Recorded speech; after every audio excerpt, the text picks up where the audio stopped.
You know, I want to tell you that I do understand that you are probably not somebody who can do anything about this. You know, I really understand that, okay? And I am not expecting that from you. And it may be a very unfair thing to expect of yourself. And I also want to say that if you feel like you want to do something like to make it happen and you don't know anybody and you have no power, but you just say, okay, I'm one person, but I can do something. Well, there's a lot of us like that. You know, like Kathy runs the Cure Drive and Esther, you know, puts the ads up and Dina does the tally. And, you know, there's people all over the world volunteer for this. The night moderators in Malaysia, you know, like we're trying. You know, there's a lot of us who are trying, and we don't have the power to do anything about it.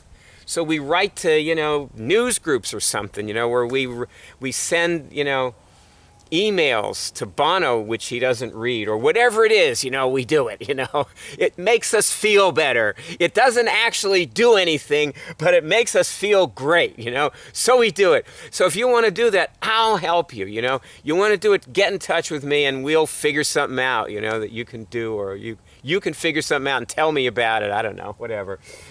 I'm okay with that. I don't have to figure it out with you. It's fine, really. You know, and you don't have to get in touch with me. If you don't want to partner with me, that's fine too. It's not a problem, you know. Just do what you're into, okay? Not a problem, you know. But I stand ready to be there with you because it makes me feel good when I'm, you know, there for people. So I do it, you know. Okay. Now, I want to tell you, first of all, that you're probably going to have to listen to Cure shows to really get your thing down about killing HIV. I'm going to show you some things with it. But when you do, see, the thing with listening to Cure shows is you don't imitate what you hear. You sort of adapt it to you, which is what you'll be doing as you hear me talk now. Okay? So Bill Pelly met Chuck LaSpada at a large gathering for men. There were like thousands of them there. You know, it was given by an organization called the Body Electric, I believe, which may not even exist anymore. Back in the mid-90s. This was 1996, I think, that he brought Chuck over. And what happened was they were in this thing where they all got together for a communal thing, and there were maybe 1,000 of them showed up for that. So Bill stands up in front of 1,000 guys, right? He's interacting with the leader. And he says, I can kill viruses, and I can, you know, people can kill viruses, and we can show you how to do that. You can kill HIV. You know, this is what he did. And the leader said to him, Bill, he said, you shouldn't be in this thing, you should be leading it. And Bill did not feel like doing the work of leading them, so that was that, you know. But, you know, I have to give Bill credit because Bill was a stand-up guy. And, you know, Bill was in charge of civil rights in this country. He was one of 6 people, one of the 6 directors of HUD. He was the Northeast region. He came out as a gay in the Reagan administration, wore an earring to work, and they didn't know what to do with Bill, you know. So after a while, like first they rejected him and they gave him a lot of flack, and then they said, well, maybe we should put him in charge of civil rights because if he'll stand up for gays, maybe he'll stand up for blacks. And Bill once cut off all federal funding to the city of Philadelphia because of their hiring practices. You know, they were discriminating against blacks. So I tell you, Bill has stood up. You know, Bill has fought, okay? So you don't have to think, well, Bill wasn't willing to fight just because he didn't go lead those things. But anyway, after this thing was over, one guy came over to him.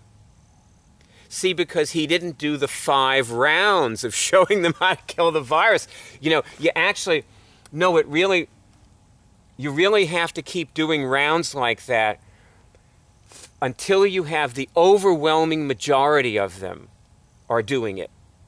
You know, you have to keep going like that and having them sit down and stand up and all that stuff, and they have to all see the other people who are doing it, and that has to happen over and over and over again, and then you'll get most of them will be doing it. But the good news is it only takes about 15 or 20 minutes to do that. But anyway, okay, fine.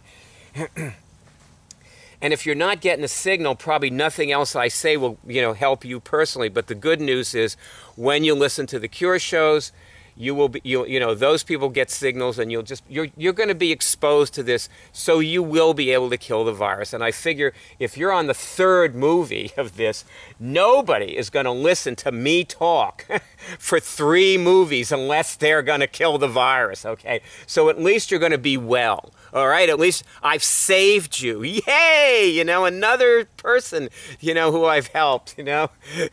Saving the world one continent at a time. Anyway, this is how you cure it.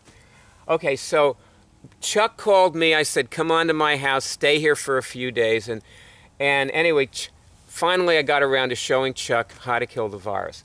You know, this was like the day he got there. We went out and we were shopping at a Price Club for our weekend food, right?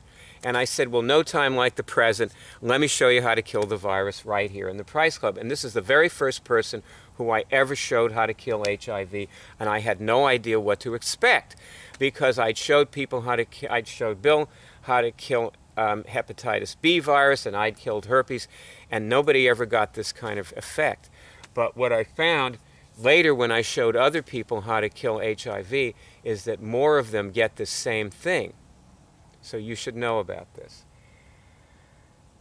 Be prepared for it. And if you were doing 250,000 people in an auditorium, probably you should provide them with vomit bags.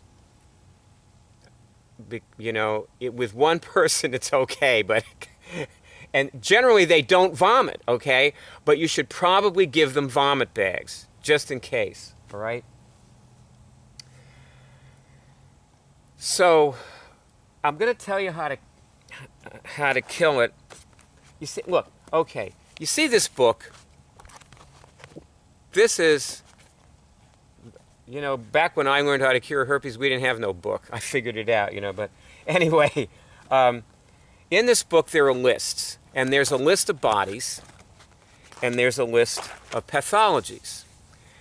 And to make sure that you're able to kill the virus, what you should do first is remove all the pathologies from all the bodies that you find them in.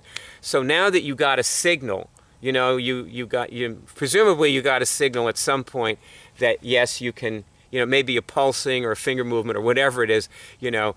And what you do is you test through the pathologies. Do I have this one, this one, this one? And no signal now means no, because now you're getting signals. So you'll get no, no, no, no. You don't have, you know, any of these, and then you go, oh, I got this one. Now what you do is first you just remove it. You say, okay, I'm removing it from me. And then you say, okay, now you go through the bodies. And when you start working the bodies, you're going to actually learn to feel the bodies and to do things with the bodies. And the bodies are good for other things besides killing viruses or having viruses. Where your first experience with your bodies is going to be that they're sick, but that's okay. After a while, you'll start learning that they are good for things, and you know, you can do wonderful things, you know, for people and for yourself. And they're your bodies. They're like your physical body. You haven't felt them, but most people don't feel their physical body either. Most people don't feel their emotional body, do they? Like maybe your significant other doesn't feel his emotional body, so you know what I'm talking about, right? Okay, very good.